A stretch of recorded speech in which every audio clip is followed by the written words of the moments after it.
This is my screen. Good afternoon, everyone.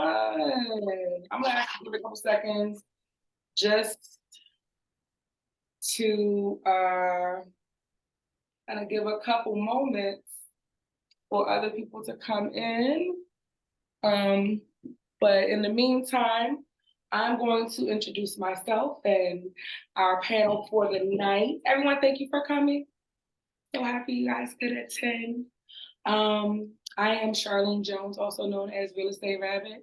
I am a realtor in the DMV area. I'm also a local real estate consultant. Here to answer all questions and assist all of my community, whether it be to sell, buy, invest, or just kind of get some, information about what's going on with our local market.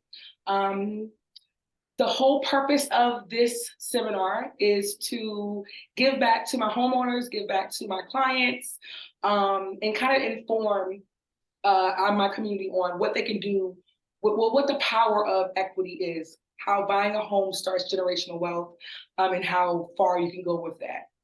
My family has begun the journey to generational wealth through real estate, and I love the fact that it's created some opportunities that we would not have had if that had not been what our family started, right, Tracy? Tracy's my sister. I'm about to introduce Delani Estro and also Tracy Jones, and Kiva Adley's supposed to be here as well. Let me actually get to my next page.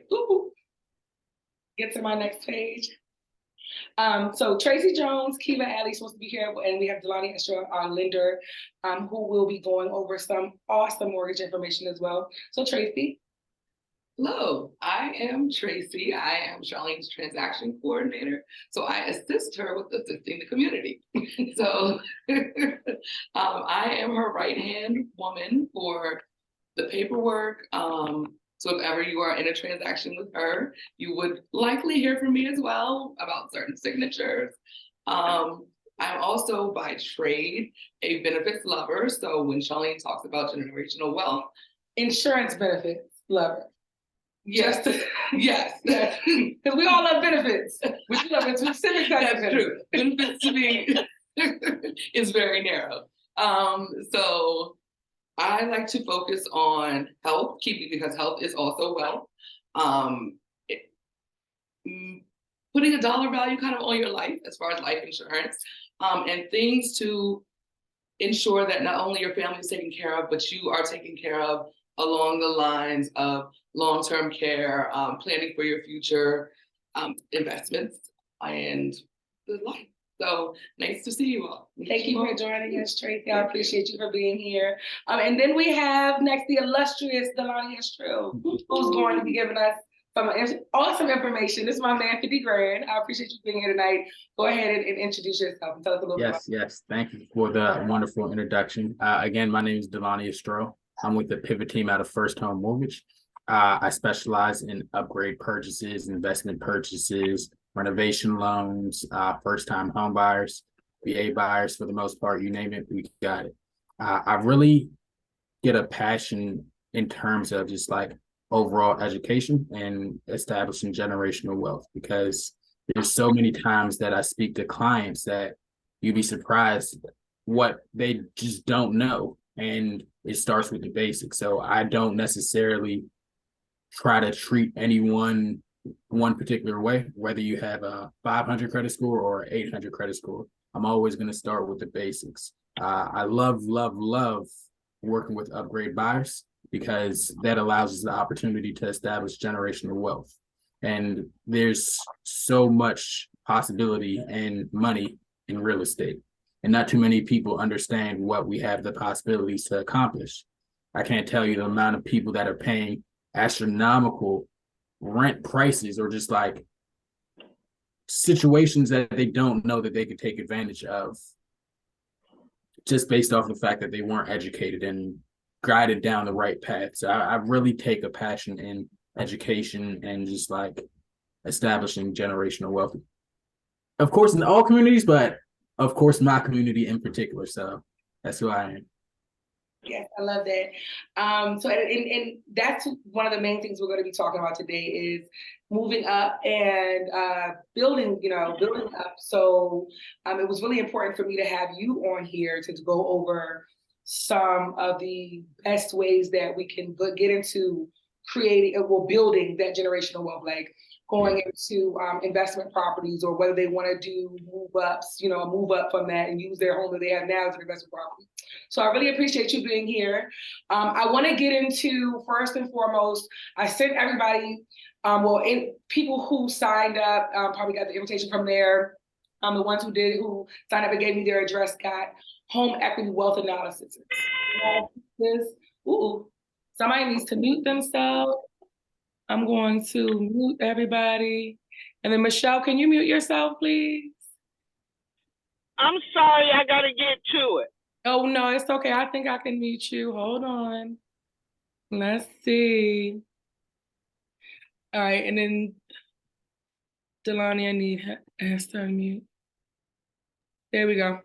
Uh-oh. There we go. All right. Okay. So now we're back. So you would have gotten an envelope saying with some information in it that's called a home equity wealth seminar. Home equity wealth analysis. What that is it tells you, what it is it tells you what your home's value is based off of the current sorry guys, I lost my train of thought trying to figure out which way my slides were. Off of current public records. So you may have noticed that it may be high, it may be low, it may not have been what you thought it was going to be. Hey Kiva, you come right up front with us. It tells you what your home is valued off of current public records. So like I said, it may be low, it may be high, it may be exactly what you thought it was going to be. If you think that it may be low, I think that it's important that we schedule a consult so we can go over, what to update in your public records, and maybe that they may not know that you have done some updates. It could be that, that's basically what it is. It's based on public records. Sometimes you've done updates. Sometimes it's based off of a hard market, still based off the hard market or the low market. So it may deserve some adjusting and an actual personalized touch with actually looking at what the homes in your neighborhood have sold for in the past 90 days. So everyone should have that little pamphlet that I sent, and on the second page is the most important information that shows your value. You can see on the next couple of pages that it will have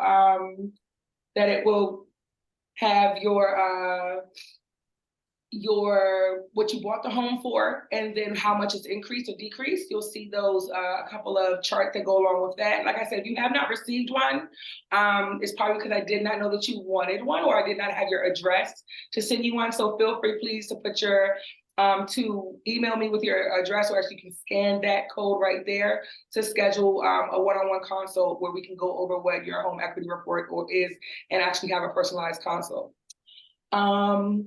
So it's important for you guys to know what your home equity is, just because there's so much power in it. We're taught that you buy a home, you don't do anything with it. You just sit on it and make sure that you just don't let the people take it from you. That's what we always hear, right? Not knowing that we're sitting on a gold mine, not knowing that we're sitting on possibly being able to flex and finance the life that we never dreamed we would have. So that's the reason I have Delani on. So we're going to actually begin our conversation. I'm going to talk to you a little bit about what home equity is. So home equity is the difference between what you pay for the home and what it can sell for now. After you pay all your fees, all the taxes, all the commissions, everything, that goes along with selling your home, that's basically what the difference is. If you look at the bottom of the slide, you see the example of if you sell a home at $300K value with $150 payoff, $150K is your equity. Same thing if you sell a home for $300K for value, $450K payoff, maybe you have a $25,000 lien or maybe some other fees on it, you get $125K equity. And I think that, a little bit of what's that, an eighth of $1 million is pretty good. I think that's pretty good.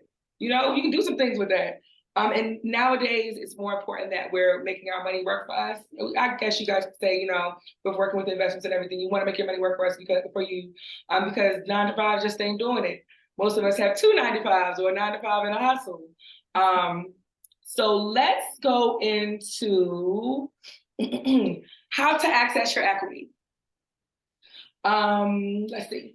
The best way to access your equity, and we have two amazing folks here, which I wish she would come up and sit with us so we could go over this with you. So Kiva just walked into the room. Hey, Kiva.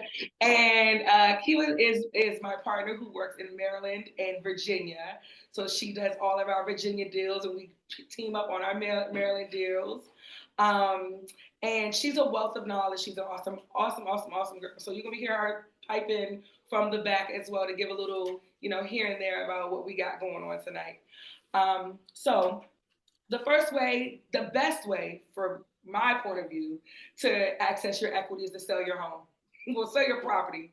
That way you are literally making the most out of your equity.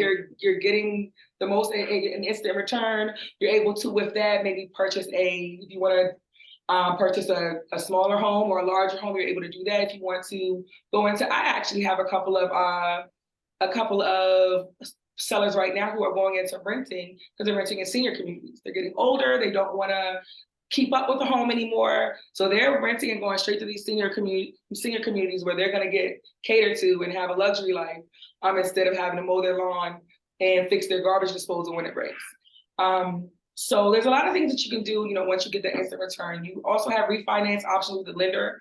We'll get onto that in a little bit because there's so much you can do when you have that equity, because you can pick how much you get out. You can, you know, decide whether, you know, it's going to be what type of mortgage you get when you do refinance. You can decide whether it's going to be a home equity line of credit, things like that. And then lastly, co-investment companies. You can go ahead and use co-investment companies to access your equity as well.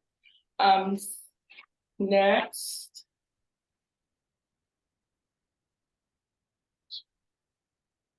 So let's get on to, thank you. Oh, next would be okay, your smart investment tactics, this is where we get into the conversation. Because it's really, really important that this is the whole purpose of talking about real estate investing.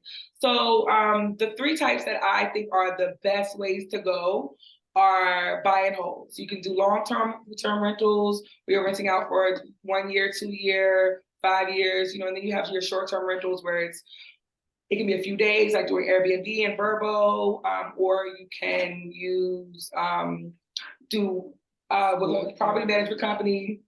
You can do a full year, half a year. There's 3-month leases, and we find that in our area a lot because we have military that come in and out, where they're waiting for their house to be built or they're waiting to move in. You find it a lot too, Kiva, because Kiva works with military.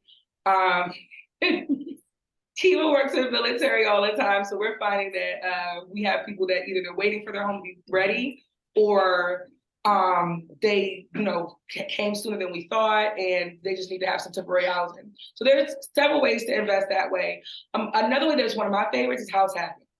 I have a few clients that have done this, that bought multi-unit homes and multi-unit properties, and they live in it, and they also rent them out.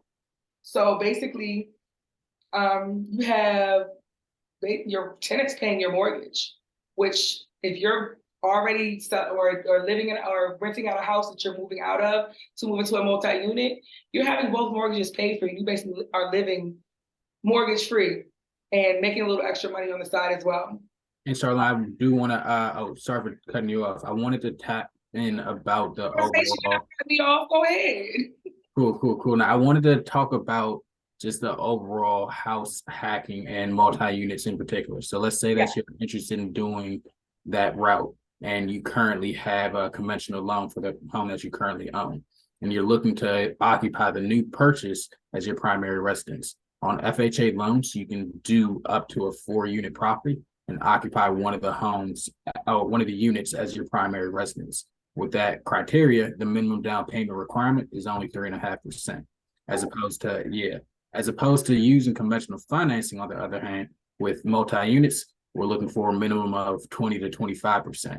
So you can definitely save yourself a large amount of money at the overall closing table by basically living in one of those units, just like we talked about, and then using the overall monthly rent that you're collecting. We can actually include that on the application to supplement your overall income. There are a few guidelines that we have to just like make sure. It's good to get an idea as to what the market rent is going to be for those units. So by the time we actually order the appraisal and we get that information back from the said appraiser, it's consistent with the information we have on the loan application.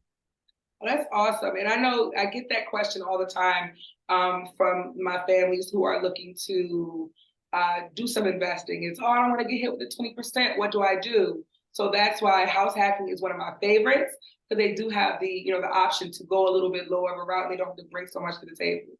Mm-hmm. And that was one of the questions that I was asking Delani is what can we tell people in this market, because we get a lot of sensationalization that from the news, where we're hearing interest rates are so high and there's the market is so tough and there's no homes. A lot of uncertainty. But there's other ways to go around about it, right? Like how what are you finding with what your buyers are needing and what your investors are coming to the table with in their deals and their transactions? What are you finding? So investors right now, despite the fact rates are higher, especially for investment transactions, just given the type of overall risk associated with that financing, there's a lot less competition out in the market. So instead of you having to pay list price or possibly above list price, you can do a lot more negotiation. So whether it's $10,000 off the sales price or $20,000, it's much higher in terms of, or the likelihood of you being able to negotiate is much higher now, as opposed to where we were 6, 12, 18 months ago when rates were extremely low. I will say investors should look into exploring their options now, because as rates begin to drop, a lot of the people who are on the sidelines could potentially come back into the market. Everyone I talk to who's not purchasing right now is like, oh, I'll just wait for the rates to drop. It's cool, you can do that, but you're going to be competing just like we were a few months ago. Inventory's already low in the DMV area. So with more borrowers, and inventory is just not magically going to increase overnight, there's going to be a whole bunch of competition. So investors are going to be either paying above the appraised value or having to go above the list price in order to actually get the homes that they're interested in. And so another thing that I wanted to touch on was some of the things that you're seeing, as well as less competition. I know that I've had a couple of instances where either sometimes lenders will do it, but you're finding it more from the sellers, where they're doing buy downs, they're doing incentives, because they're finding that their homes are staying on the market a little bit longer. Are you're seeing that in your transaction? You're getting some buy downs, and can you now we are starting. Understand what I'm saying when I say buy down? Yeah, so we're starting to see a lot more buy downs happen in the overall market. What a buy down is basically you bring additional funds to the closing table so you can get a lower interest rate. Given the fact that there's less competition, the likelihood of the seller providing contribution towards your overall closing is much higher. So what a lot of borrowers are doing are, instead of using that to go directly towards your bottom line out of pocket expense, they're putting more money towards buying down the interest rate. So with the buy down, there's something called points. Each point is equivalent to 1% of the home sales price. So let's say you're purchasing a home priced at $400,000. 3 points is equivalent to $12,000. That same situation, you're purchasing a home and you're able to negotiate $10,000 in seller contribution. You can use that $10,000 towards your overall rate buy down. So you can basically put more money towards getting a lower interest rate. So there's definitely ways that we can leverage, as well as outside of investment purchases. There's something called 2-1 buy downs, where we basically use that seller contribution to apply towards you getting a lower interest rate. So for example, right now interest rates are around 6.75 to 6.875, give or take. With the 2-1 buy down, for the first year, your interest rate is going to be a 4.675. For the second year, is going to be a 5.675. And then for the third year and moving forward, it's going to be what the current market rate is at that 6.75%. So what a lot of people who are utilizing the seller contribution to do the 2-1 buy down are doing is they're refinancing within that first 1 to 2 year period. I can say that I'm pretty sure that interest rates aren't going to be in the high 6s, low 7s come 1 to 2 years from now. So you can basically bet against the market, quote unquote, where the first year, you know that, okay, I'm at a 4.675. Rates are still high. Second year, I'm at that 5.675. I might not necessarily want to refinance. The rates might be lower than where the end rate would be, whereas the 6.75, it could be at a 6.25. You decide to refinance after that second year, or you wait until that third year because rates are still in the 7s. And third year moving forward, you would still have a lower interest rate than where the overall market is. So there's definitely potential to take advantage of what's available in the market, and what's available right now is seller contribution.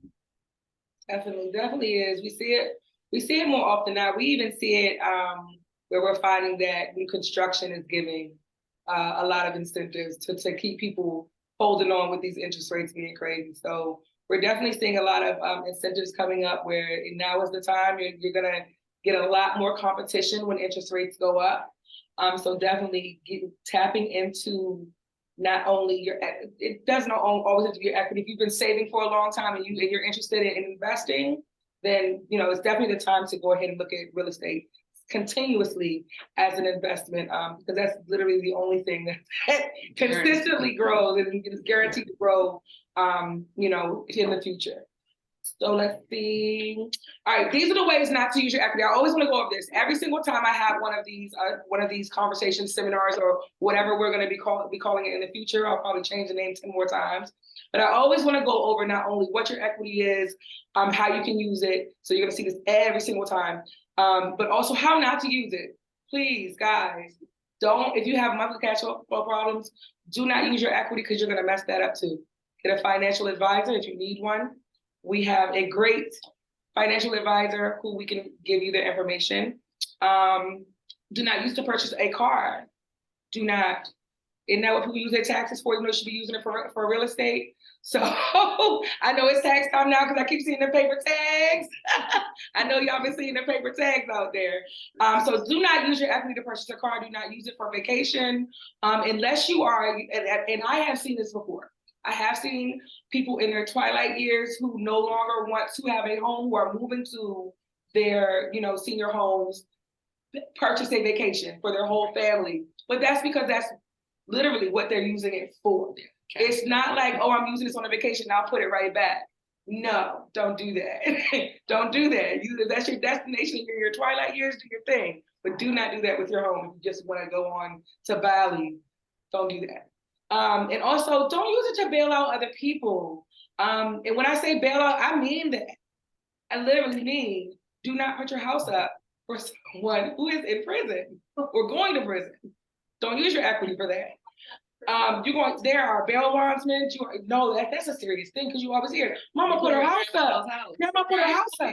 We're not doing that. Dawn, you heard that before. Grandmama put countless times, literally countless times. Countless.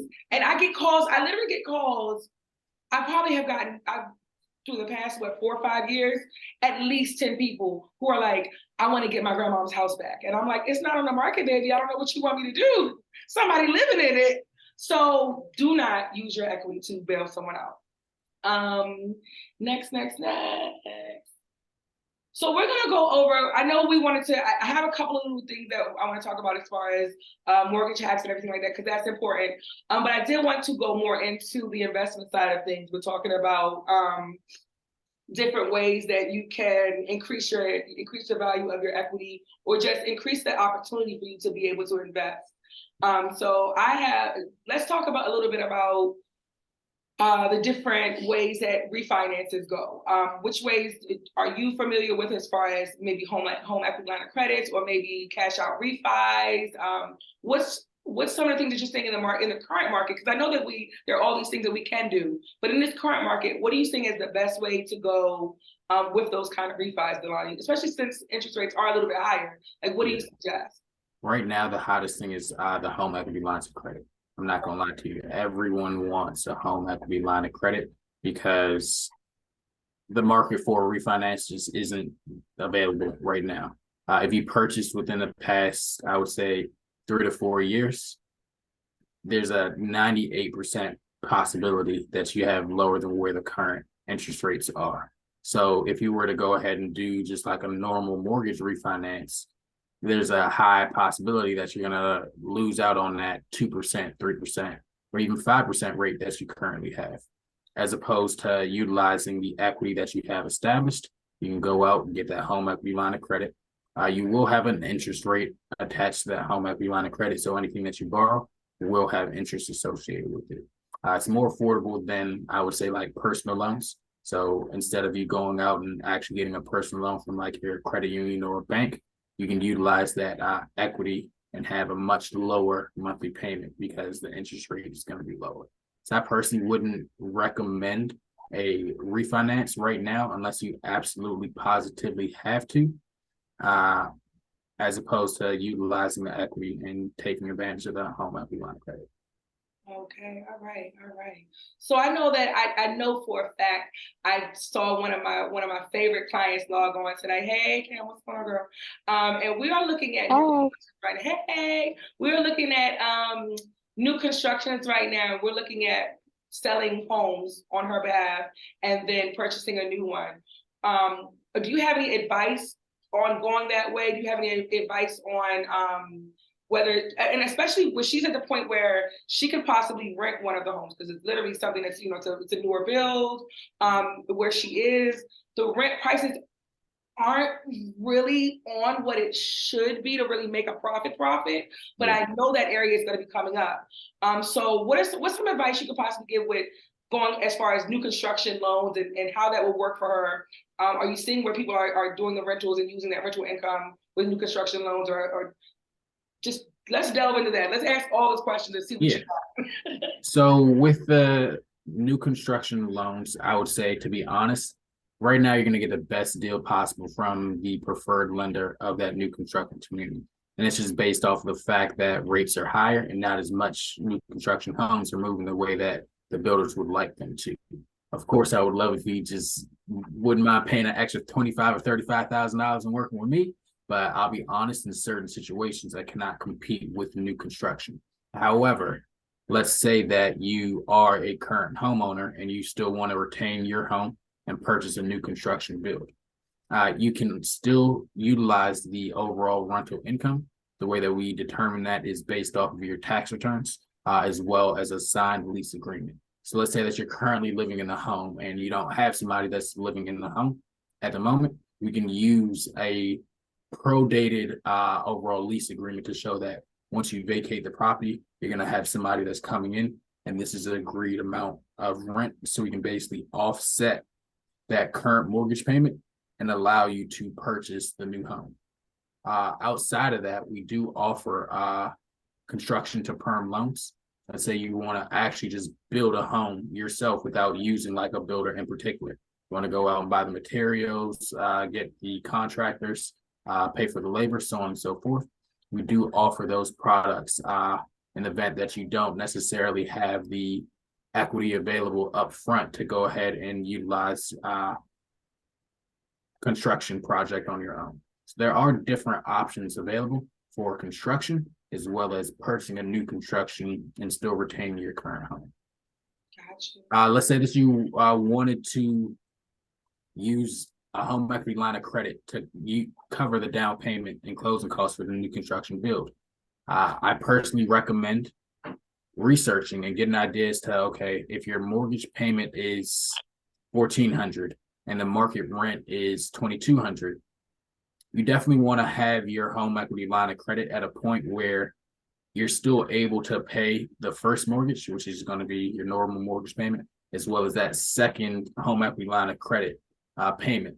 So that cash flow is still great and positive. You don't necessarily want to have to be going back and paying either of those mortgages. So if you do decide to go down that path in terms of opening a home equity line of credit, make sure you do it to a point that the monthly payment that you will be paying is enough so the rent that you're receiving can pay for the first mortgage as well as that home equity line of credit.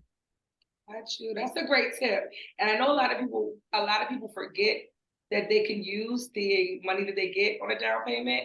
And then they also forget that, and we're gonna go through this with the tax tips, that some of those are deductible. So a lot of the times when you use, and there's different ways that you can get into we'll go over that when we go over tax stuff. But anyway, and they also tend to forget that they can, I lost my train of thought. It's all right, that's me, it's okay. So that's gold. The information you gave is gold, because using your home equity line of credit to put that down payment down, and making sure that, that's what it was, make sure that people know to put that payment into the rent amount, that they need that back, is key. Because when you're looking at it when you become an investor, it's a business. You're not doing it because you think it's fun or you heard you can make some money. It's literally down to the numbers. So when we're making the decision to be able to move forward with your investments and make smart investments, I've made SMART large for a reason, because SMART it's an acronym. You guys gotta look it up for what it means. But it's a way of thinking when you invest and when you make business moves. That's going to be, safe, something measurable, specific, measurable, attainable, realistic, and timely or timeable. Yeah, but it's basically the principles you put forward when you are making a business move, making any business move, or making any move at that. It's gold to know that, because like I said, it's down to numbers, and we have some investors in the house. I know that Kiva, you have a rental property, and your rental property, you're making some profit off of it, right? Yes. Making a little bit of profit off of it. Finally. So hey Kiva, she in the room now. So yeah, so finally she's making some money off of that. So tell me, as an investor, as a landlord, what have you mute yourself, girl? What have you found as an investor and a landlord? What's your experience been thus far? Can you guys hear her? Can you hear me? Delana, you can hear her, right? I can hear. Okay, perfect. Yes. Record everything. Keep your receipts. Make sure you document any repairs or anything that you have that you do to the home, because that will become very handy during tax time. We have that in our tax. Yes, you definitely want to have a good accountant, someone who can help you and advise you properly on your, what to do when tax time comes for you, for your investment.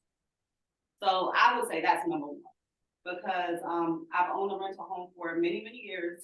And I feel like I'm still learning things. So there's always something to learn.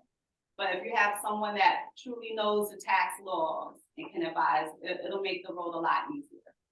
So you're a landlord in 2 different states. You're not anymore. No, okay, not anymore. She was a landlord. She was a landlord in 2 different states. But you, I lost my train of thought there. I'm losing my mind, y'all, and that's okay, because we up in here. Are you finding in the rental property that you have in Maryland that it's easier to landlord in your own state, or how was it doing it state to state? For me, it's easier because you can put your hands on. If they're out of state, you might want a property manager. You might even want one in state if you're not handy or you don't feel like being bothered by the tenant. But definitely out of state, if you don't have tenants that are very handy or you trust, you want a property manager, someone who's going to be there to check on the property if anything goes wrong. They're there to be the liaison between you and the tenant. So it's easier for me in state. Okay. So let's go over some, since we've gotten on a little bit. Actually, you know what?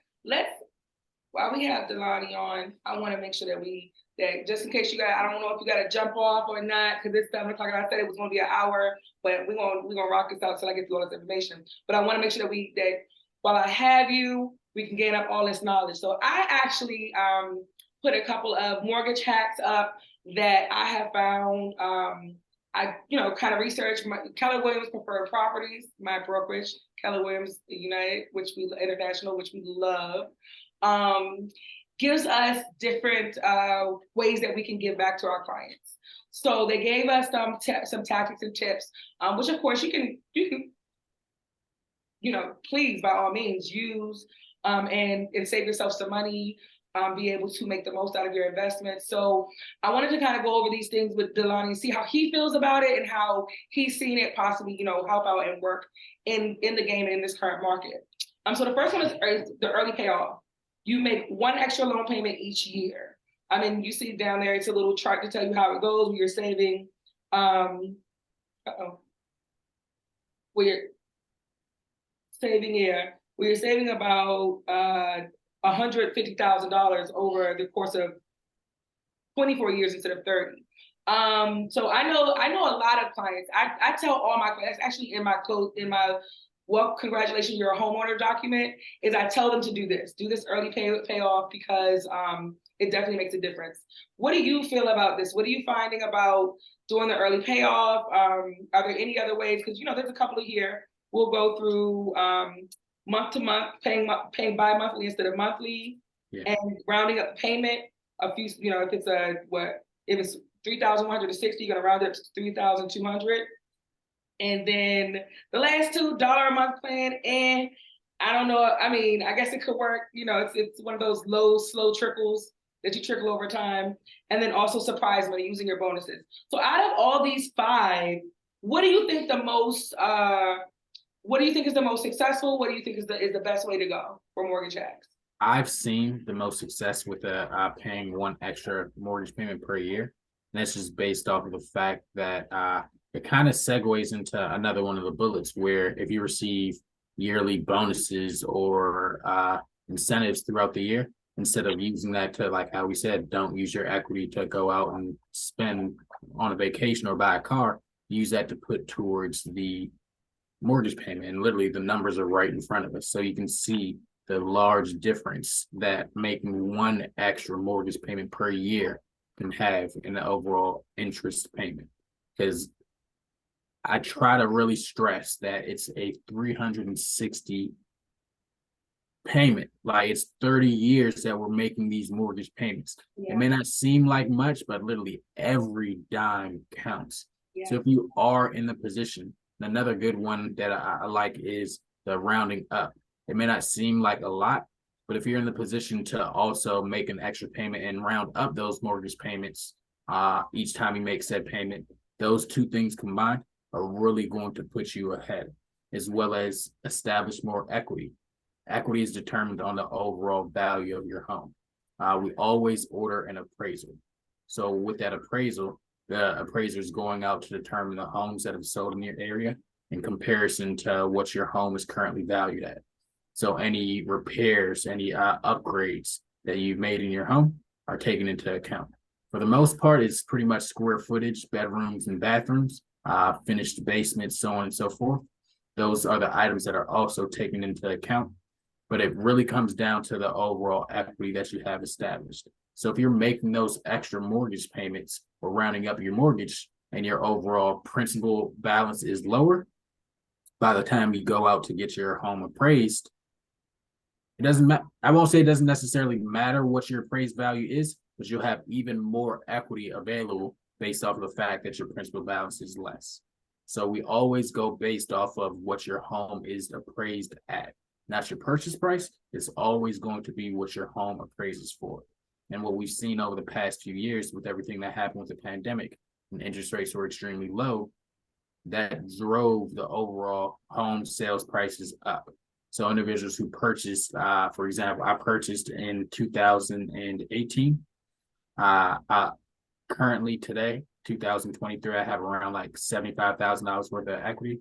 Actually close to 85. I purchased for $280. And right now my home is of course, you don't want to use Redfin and Zillow as is like the end all be all. But I pay attention to like what's going on in my neighborhood, where if I see a home that's posted, I'm definitely searching to see what that sales price was a few months down the line or a few weeks down the line, so I can get an idea as to, okay, Mr. Such and Such sold his house for this amount.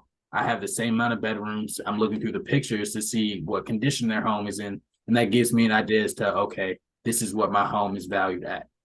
So by me paying additional mortgage payments each year, as well as just rounding up my mortgage payment, by the time I go to actually open up a home equity line of credit or actually sell my home to tap into that equity, I'm going to have much more capital available, as opposed to if I just pay the bare minimum or decide not to use that bonus towards paying an additional mortgage. Definitely. So one thing I want to touch on, and I want to make sure that we know this, and this is, of course, like I said, in my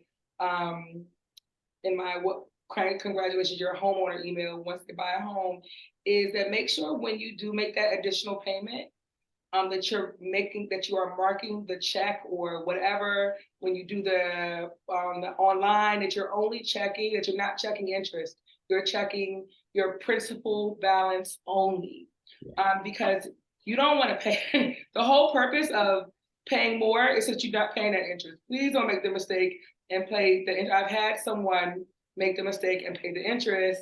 Oh, and we did it once, praise God. But I've had that mistake happen with paying the interest instead of the principal. And the whole point is to pay off your principal so you won't have to pay interest on your principal. That was a lot of P's. All right. So I wanted to also get into with Delani talking about with construction or new construction. Do you guys do construction loans? Like, let's say that someone has a piece of land and they're looking to buy put a home on it. You guys do that? Because I know I have the people that are, and this is what I want. It's like I said, it's catered to my people who are moving up, catered to my sellers who want to become investors. And I'm finding more that their families have grown within the pandemic because we did a lot of staying at home and there was a lot of family growing. It's true. There's a lot of family growing. Your family grew during the pandemic. No, It did. You got married. Your family grew during the pandemic. And then your daughter moved out. All right. But families are going during the pandemic, and we're finding that now land prices are, they're not too high. They're pretty good. Or people just had land that was passed down to them or whatever, but they're deciding to build on it. With the construction loans, what are some of the incentives or some of the things that people are benefiting from with construction loans or with deciding to do that? And honestly, it's an upfront cost, to be completely honest. With the construction of perm product, it allows you to avoid having to use your equity that you have. With those specific loan products, it basically allows us to finance the construction as well as the overall mortgage. So once construction is completed, that construction loan is converted into your overall mortgage. So you'll know what the interest rate is going to be for the most part, as opposed to doing a personal loan or getting private money from a specific individual. Construction to perm can be much more affordable, as well as the long term where you're paying that monthly mortgage. You're not going to have as high as an interest rate as compared to doing a hard money loan. So the construction of perm products are definitely good for the individuals who want to specifically build that dream home, quote unquote, to their liking, but they don't necessarily have all the equity up front. Okay. So with that, what are now let me not say what are the requirements. I don't want you to go into the requirements. Are the standards for a construction loan almost the same or close to or more stringent with going into a regular FHA loan or a regular type of loan? What are you finding with that? So I do recommend having a minimum of 680 or higher so you can qualify for conventional financing. But outside of that conventional financing requirement, the guidelines are pretty much consistent with a normal home purchase. There are higher interest rates just based off of the overall type of loan product being a construction loan. But outside of that, there's nothing additional that you need to be concerned of. So there's a 5% down payment requirement, as well as the interest rate is what you qualify for based off of your overall credit, as well as the debt to income ratio. Outside of that, there's nothing too unique about the construction perm product. And 5% is pretty good. It's not the 20% that a lot of people think that it's gonna be, and it's not. People think, oh, you want to build a house from the ground up? I don't have enough money to do that, but the builder's doing it. Yeah. Hey, And they're only doing it for a little bit less than what you would do it for. So it's definitely doable. Yeah. Yeah. So thank you so much for shining that light on construction loans. I think a lot of the times we think of it as luxurious. It's luxurious to get a home built from the ground up. It is. So you put luxurious price tags in your mind on what luxury is, and you think that it's unattainable. And it's not. It's something that's very, very doable, especially if you're looking, in the budget for it being if you're looking at a 500 and up, then it's definitely the same, along the same lines that you would with a new construction. All right, so I want to get into some of the tax hacks because we touched on them a little bit before. I put this in my new build in the welcome home. You're a new homeowner email, and so it's important that we go over this so you can kind of save your money. It's not only about knowing what your equity can do for you, knowing what what your investments are doing for you, but it's about keeping your money inside those investments. So first one is the homestead tax credit. That one is more of it's a passive way to keep your money. It's passive. It's based on when your assessments go up. So it's not like you're going to be getting a credit and they're just going to mail you $25,000. It's based on a scale and it's based on when your assessments go up. But what we've been seeing lately in Prince George's County, I know you guys have been seeing it. I just did this for my auntie the other day because she's 84, 82, 83. She's 84, and she lives in a beautiful home in Clinton, and she bought it in 1983 for like $20,000. And now, it was $80,000. I actually did the work. So it was $80,000 in 1983, and now it's worth $425. And in the past 2 years, her taxes have gone up $4,000, and that's crazy. That's crazy in the past 2 years for it to go up that much. So we did a little bit of, I don't know if you guys know this, I didn't put this in here, but you guys can assess and appeal your taxes, your property taxes every year. You basically, and I do consult on this. Just like I said, I consult my aunt. And Kiva consults on this too. So if you guys want to contact her, she is another body who is very knowledgeable on how to do this. We basically do almost the same thing as a home equity analysis, but it's a property report where we not only look at what your value is, but also the values of the homes around you. And we're able to look at their taxes and their tax assessments and figure out what they've gone up and figure out whether it's comparable to what your taxes have gone up. Most of the time, when you go in there, you're able to I'm not going to say negotiate, but kind of appeal and negotiate a better tax price. So that's one little tip for you guys that is not in these slides. But the homestead tax credit it's a passive tax credit. It's when your assessment goes up, and they basically kind of curb that with the credit on your taxes. There is on the slides, you'll see links for you guys to apply and get more information from there. Second one is the homeowner's property tax credit program. Now, this is basically, you're gonna find this another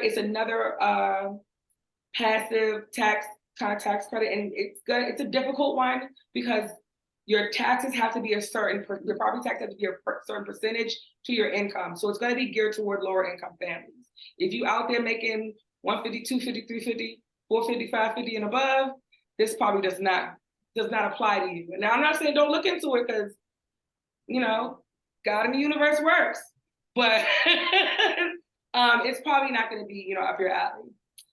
Next topic. So I like to go over the tax rates, and this was some of the things that we talked about with let's just kind of, look at the slide and figure out which one fits us. But I know I got home office expenses. You can, deduct your property taxes. You can deduct your discount points. So that's the thing I wanted to talk to you about, Delani, was when you said something about points earlier when we were talking about buy downs. I kind of wanted to go over the difference between discount points and loan origination points, because discount points can be tax deductible, but loan origination points are not. So what's the difference? So loan origination points are basically just like the fees associated with the overall loan transaction. Your loan origination points can be your processing fee, your underwriting fee, so on and so forth. And instead of just putting a dollar amount out there for that loan origination point, we put it in correlation to what the points total would be. So if the total origination fee is around $1,500 and your purchase price is around $500,000, then you're only getting charged 0.2 origination fees, as opposed to discount points. Discount points, on the other hand, they're going directly towards buying down your interest rate. Because you're putting those towards your interest rate buy down, they are tax deductible, as opposed to the origination points. Those are just pretty much a price you pay to overall purchase a home. In certain situations, you do see lenders provide credits. Let's say you wanted to avoid paying your closing cost on your next purchase. It may be tough to roll in the entire closing cost into the new home purchase, but you can, in certain situations, take a higher interest rate. I'll be honest, I don't recommend you doing that right now, just based off of where rates are. But let's say rates do begin to drop, you do have the ability to take a higher interest rate and get a lender credit, which would be considered an origination point, to help cover your overall down payment and closing costs. So those are the two differences between discount points versus loan origination points. Okay, all right. So just so we can process this correctly, you can opt to take a higher interest rate and a lower, and roll that into your closing costs, so you're paying less at the table, correct? Correct. That's awesome. And I think a lot of people, I know a lot of us are homeowners and we did this before, but I don't know if you guys knew that. I did, but I don't know. There's a lot of people who don't know that. So these little tidbits are awesome, especially when you're buying the second time. You're finding ways to keep your cash with you. Like paying a higher interest rate. Of course, like you said, right now it's not the greatest thing, but there's always times we can refi. So if you can keep your cash with you, that's a dope way to do it. Like, that's awesome. Thank you for sharing that with us. Yeah. And again, this is always like, this is a 30-year mortgage. So we're not talking just about for the immediate right now. We're investors. We're looking for the long game. Rates are not going to be in the 7% forever. So if you're an investor and you're specifically looking to invest and you're willing to wait the market out, best believe we're going to be here whenever you're ready to purchase. But you can always take advantage of a lower interest rate by waiting for the rates to drop, taking a higher rate so you can avoid a larger out-of-pocket cash at close. And I want to be super clear with everybody on here. And this may sound a little yet what we're finding is when home values are going up, interest rates are up, people are making the decision that buying is not the right time. Guess what else is happening? People still got to live, they're renting. So let's say you are paying higher interest rates, you are paying a little bit higher in your mortgage. There's an opportunity to raise that rent because people are doing it. Raise that rent. I have landlords right now who are calling me like, what do I do? Raise that rent. And of course, depending on your county, depending on your city, depending on your state, the raise requirements are going to be, you can find that on, on your local counties and state websites of what their requirements are for rent raises. Yet I think that people forget a lot. I know that we did this with my mama. She forgot that it's a business, and she was so kind and sweet and didn't want to. I don't want to disturb my tenants. But if they don't do it at your property, they're going to do it at somebody else's property, and or some other property manager is raising rent. So it's not keep your emotion out of it, and just understand that it's definitely for your generational wealth benefit. And these folks like what is it? And your today wealth. Yes, you're definitely today wealth. You know, you got Bazzuto out here charging $2,500 for a 1-bedroom, 1-bath, and they don't care about raising your rent to 27 next year or next month. So definitely, when you're finding that you need to make difference in your return on investment and in your margins, by all means, look at what the market around you is doing and recognize that it's an opportunity when we're in times where it's that horrible R word that's millionaires are made. When we're in times where tough decisions that need to be made, tough decisions are made, and whether they're made by you or the next, they're going to be made. So that is super, super, super, super, super awesome that that you went over that, because people forget that. They put their emotion in it and they get to, oh, I don't want to, I'm so, I feel bad for them. Me too.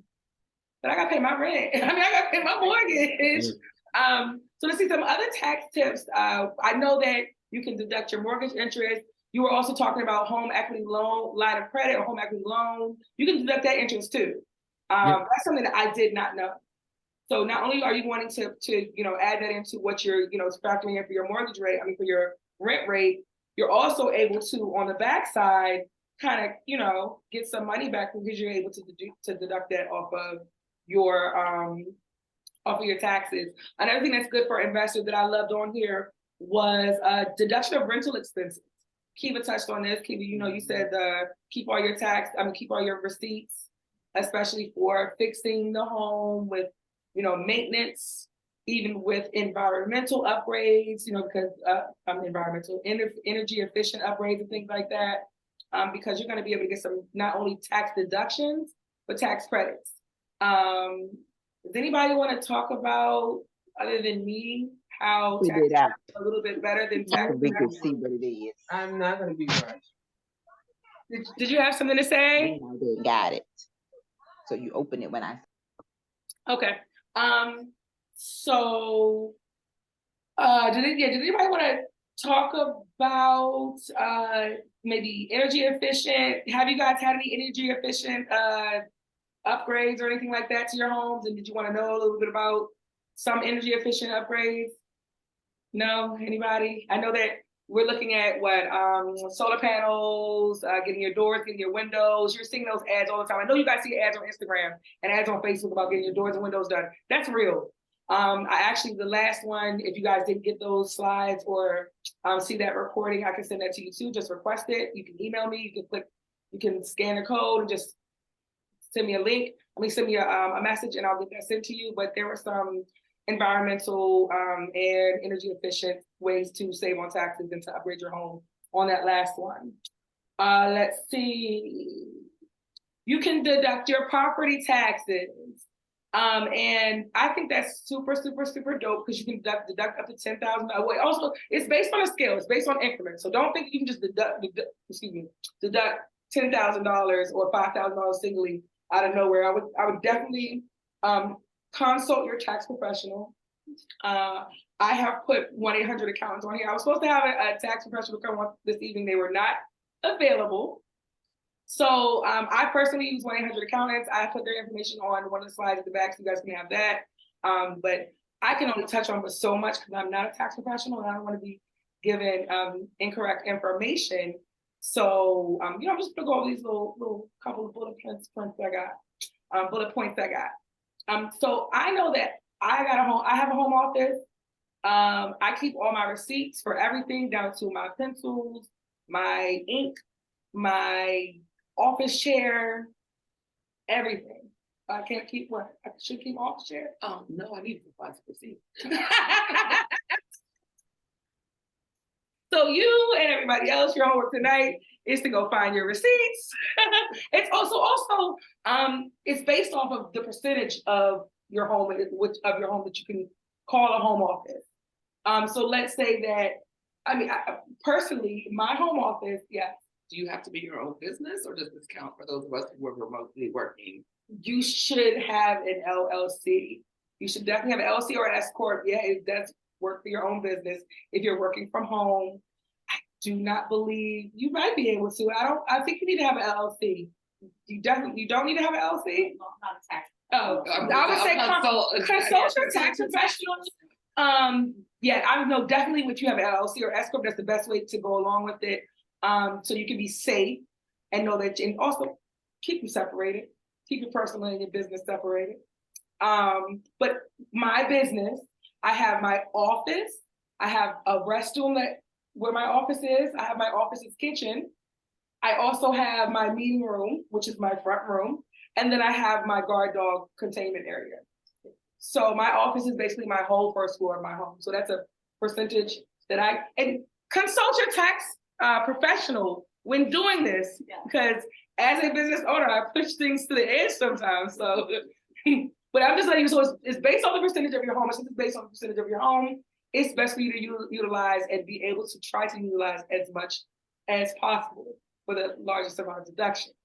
But also deducting is not what we want to do. We want credits. So I'm also going to say consult a tax professional so that you can figure out what kind of credits that you can get on your taxes as well. As a business owner, this isn't in here because it's not for home. Well, homeowners as well. But there's an educational credit. This tonight counts as an educational event. So I can put an educational credit in on my business taxes, and you too, Delani, you can do this too because you gave some education tonight, some information tonight, and we all can, get a little bit back. So it's not like we're making $2. Now we're actually having a credit on our $2 from all those deductions. Because if you start to deduce, you're not making any money. Or it looks like you're not making any money. You are making money, but it looks like you're not on paper. Let's see. So we have also mortgage insurance. That's another thing I wanted to talk to you about, Delani. Everybody hates mortgage insurance. But they didn't know they could deduct it. Now tell me, let me not say everybody hates mortgage insurance. Nobody understands mortgage insurance because I get this from my buyers all the time. They added on this extra fee, like I'm not gonna pay my mortgage. Can we get into what PMI is and how it's beneficial, and not only that, but ways that we can reduce it, ways that we can eliminate it, and the benefits of deducting on our taxes? Do you have? So the straight answer that I tell a lot of borrowers is PMI and regular mortgage insurance because there's a difference between the two. FHA. Teach me something. On FHA loans, there's mortgage insurance. On conventional loans, there's private mortgage insurance. If you're putting less than 10% down on the FHA loan, you're going to have that mortgage insurance for the entire lifetime of your loan. As opposed to conventional financing, once you establish enough equity in your home, that private mortgage insurance can be removed. You can either request it be removed, or your financing, or I apologize, your servicer of your mortgage has to remove it once enough equity is established by law. So in terms of, let's say you're purchasing a new home and you want to avoid mortgage insurance all out or upfront, you can buy out that mortgage insurance premium. That would increase your your closing cost, your bottom line out-of-pocket expense, but it saves you more money on a monthly basis. In particular, right now, conventional loans, the mortgage insurance is high. There's a lot of different loan level price adjustments going on based off the overall economy.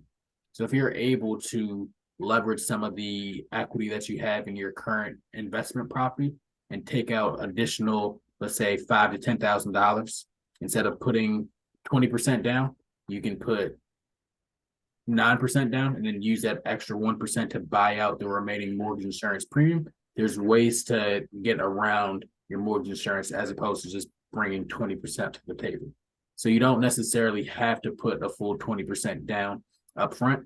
You can decide to do a split premium where you pay a portion of that premium up front, so your monthly mortgage payment or your monthly mortgage insurance payment is lower. And then you're saving more money over the lifetime of your loan while your home establishes equity. So it's always beneficial to explore your options as opposed to just, all right, well, it's mortgage insurance, I have to pay it. No, there are ways around it to reduce it, if not remove it completely from the overall transaction. Okay, awesome. So we talked about deduction of rental expenses. I get this question all the time about selling their home and people being concerned about the taxes. Capital gains on the sale of property. You can you can deduct that, or you can avoid it. Thank you. That's the word. You can avoid it. Married couples filing jointly, you're up to 500,000. So that's 500,000 on the gains that you get. Let's say you sell a property, and like we were talking about equity before, you sell a property, you have a property that's worth 300, you sell it for 150. I'm sorry, you sell it for 450, you get 150 back. That 150 is not up. If you're single, you have up to 250, so you don't have to worry about paying taxes on that. And then also, as a married couple, you have up to 500 double, so you have up to 500,000. You wouldn't have to worry about paying taxes on that. So I find that that's a large question when people sell their home, or especially when they're selling it to upgrade. They're like, oh, I don't want to, or they have other investments. They're like, what do I do? Do I have to hide my other assets because of taxes? And I'm like, whoa, you're not selling them. No, as long as you don't make over the 500,000. So you're looking into 500,000, you're looking into like the millions, or you have a $500,000 house that's paid off, that's been given to you. Also, your great grandma's house in DC that's worth $1 million now that she bought for 2 cents, which you already sold. So that's not even. Sorry, I had to say it. But another thing I wanted to touch on was that's what I get for being mean. But yeah, so you're not paying those are the more expensive homes where you're getting those types of returns back on. Oh, that's what it was. When looking at homestead tax credits, it just dawned on me that they're not applicable if the home is transferred to you. So homestead credits they are not applicable if the home is transferred to you. So we're not going to touch on it a lot, but I do want to get into the importance of planning when you are going into investing, when you are going into, well, even when you buy a home, planning your estate, planning your making sure that your investments are protected is very important. We'll go over this topic on the next one. Again, we went over it on the first one. I have an amazing estate planner that can help you protect your finances and protect your investments. But we're not talking about that right now, but I did want to just recommend that if you are going to be transferring homes, if you are going to be leaving your home to someone leaving generational wealth to your children or your aunt, your uncle, your nieces, your nephews, whoever, you want to look at doing it through a trust. You want to look at doing it through and talk to an estate planner about your best options for that. Because you are looking at ways to not only save on problems and future probate problems, but you're also looking at saving on taxes and being able to keep more of that generational wealth in your home. So, Dawn, you got anything to add into that? No, you did a great job in terms of going over all the key points that I would have mentioned. So I don't have anything else I want to add. Okay, all righty. So I want to talk about top tax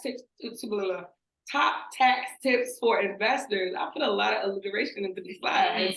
I did. So I have a client right now who what's poppin', Andre?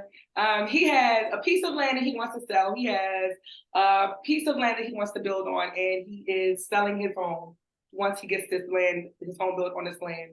And he was very interested in how to keep his deductions. He'd keep his capital gains down, because he probably will be getting hit with a capital gains tax because it's a little bit over the 500. Well, he's single, so over the 250,000. So one thing that he's interested in, that he's talking to a tax professional about, is the 1031 like-kind exchange. This one, you can defer your taxes by selling an investment property and then instantly using that equity to purchase another property, which is known as the 1031 like-kind exchange.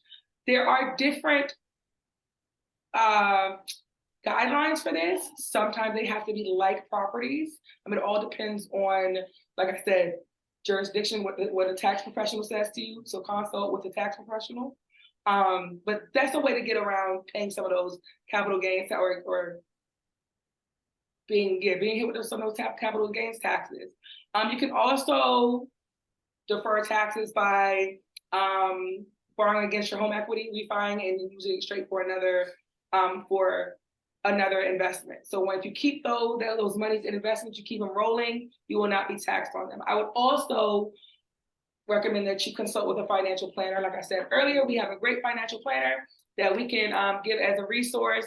And you can talk more about using your equity and using it for other investments. And when I say other investments, I don't just mean real estate.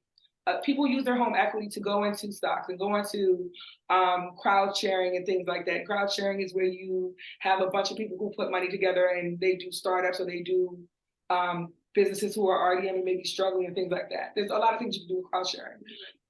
Yeah, you can do that with real estate as well. Yet we love real estate, and real estate is the best way to make that pop. But there's other ways, other investments that you can go into that you can use your home equity monies for. It does not just have to be a home. So please understand that you don't have to keep it within real estate. You can diversify your portfolio, which is what we want. All right, next. That's it. We are at the end. So if anybody has any questions, if anybody wants to chime in with anything, maybe we missed something that you guys want to talk about, ask to be unmuted or raise your hand and we can answer those questions. But from here, I'm going to let Kiva, Tracy, Delani just kind of go over what they want to go over. If I missed anything, if you guys want to talk about anything, by all means, say it now. If not, this is all the information. I'm going to scan through this so you guys can see everybody's nice little page that I made for them. And then we'll be done. So does anybody have any questions or want to chime in and say anything or tell me that you love me because I haven't talked to you in a long time? Hi, Sonia, Sade. Anybody? Okay, so I think we're done. I think I tapped on everything I wanted to tap on. I'm gonna scroll through and just say hey to everybody from the pages